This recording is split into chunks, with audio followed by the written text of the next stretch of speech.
ఒక దశలో ఉమ్మడి ఏపీకి ముఖ్యమంత్రి అయిపోదామని విశ్వ ప్రయత్నాలు చేశారాయన. కాలం కలిసి రాలేదు. సీనియారిటీ ఉన్న రాజకీయాల్లో నిలకడ లేకపోవడంతో ఆయన ప్రభ మస్కబారుతూ వస్తోంది. కాంగ్రెస్ నుంచి బీజేపీకి, బీజేపీ నుంచి టీడీపీకి జంప్ చేశారు. తన సీనియారిటీని చూసి మంత్రి పదవి ఇస్తారని ఆశించారు.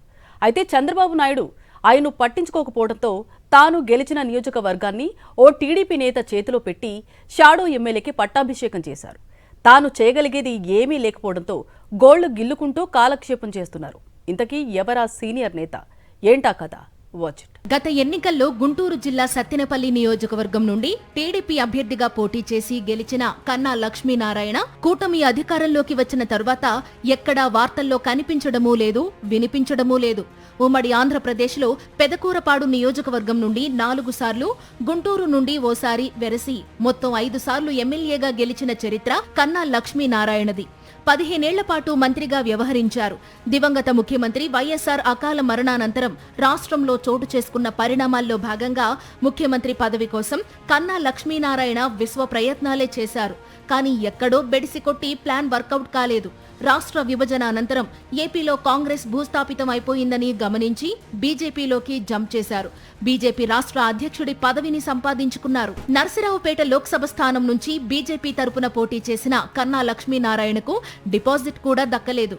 బీజేపీలో ఉన్నంతకాలం టీడీపీ అధినేత చంద్రబాబు నాయుడి తీరును ఎండగడుతూ ఉండేవారు. చంద్రబాబు నాయుడు తనని, వంగవీటి రంగాని హతమార్చడానికి కిరాయి హంతకులను నియమించారని, తన అదృష్టం బాగుండి చివరి నిమిషంలో ఆ గండం నుండి బయటపడ్డానని కన్నా లక్ష్మీనారాయణ చేసిన ఆరోపణ అప్పట్లో రాజకీయ ప్రకంపనలు సృష్టించింది. కాంగ్రెస్ కు ఏపీలో భవిష్యత్తు లేదు, బీజేపీలో తనకు భవిష్యత్తు లేదు అని భావించిన కన్నా లక్ష్మీనారాయణ గత ఎన్నికల ముందు తాను అప్పటి వరకు తిట్టిపోసిన చంద్రబాబు నాయుడు వెంటపడి టీడీపీలో చేరారు. చివరకు సత్తెనపల్లి నియోజకవర్గం నుంచి పోటీ చేసి కూటమి ఎన్నికల అక్రమాల పాపమా అని గెలిచి ఎమ్మెల్యే అయ్యారన్న ఆరోపణలు ఉన్నాయి.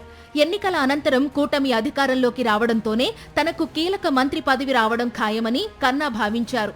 ఏ పోర్ట్ఫోలియో వస్తుందోనని ఊహల్లోనూ గడిపారు. అయితే టీడీపీలో చాలా మంది సీనియర్లకే కుచ్చుటోపీ పెట్టిన చంద్రబాబు నాయుడు అటువంటిదే మరో మంచి కుచ్చుటోపీ తీసి కన్నా తలపై పెట్టేశారు. ఊరికే మంత్రి పదవి ఇస్తే లేనిపోని టెన్షన్లు ఉంటాయి కాబట్టి ప్రశాంతంగా ఎమ్మెల్యేగా ఉండిపోమని చంద్రబాబు నాయుడు కటాక్షించారు.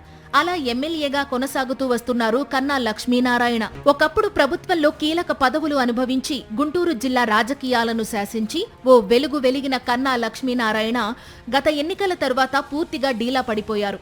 కన్నా లక్ష్మీనారాయణ టీడీపీలో చేరినప్పుడు ఆ పార్టీలో ఉన్న సీనియర్ నేత దరువూరి నాగేశ్వరరావు కన్నాకు కుడిభుజంగా మారారట.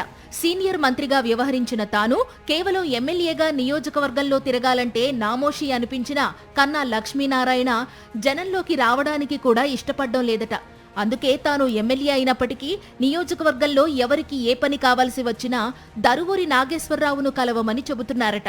అలా దరువూరి అనధికార ఎమ్మెల్యే అయిపోయారు. లిక్కర్, ఇసుక, రేషన్ మాఫియా వ్యవహారాలతో పాటు ఉద్యోగుల బదిలీలు, పోస్టింగులు అన్నీ కూడా దరువూరే చక్కబెట్టేస్తున్నారు. దీంతో నియోజకవర్గానికి దరువూరే ఎమ్మెల్యే అన్నంతగా వ్యవహారాలు నడిచిపోతున్నాయి. కన్నా మాత్రం మౌనంగా, అసహనంగా, అశాంతిగా క్షణాలు లెక్క పెట్టుకుంటున్నారు. ఎందుకు ఎమ్మెల్యే అయ్యానా అని తనలో తానే రగిలిపోతున్నారని ఆయన సన్నిహితులే అంటున్నారు.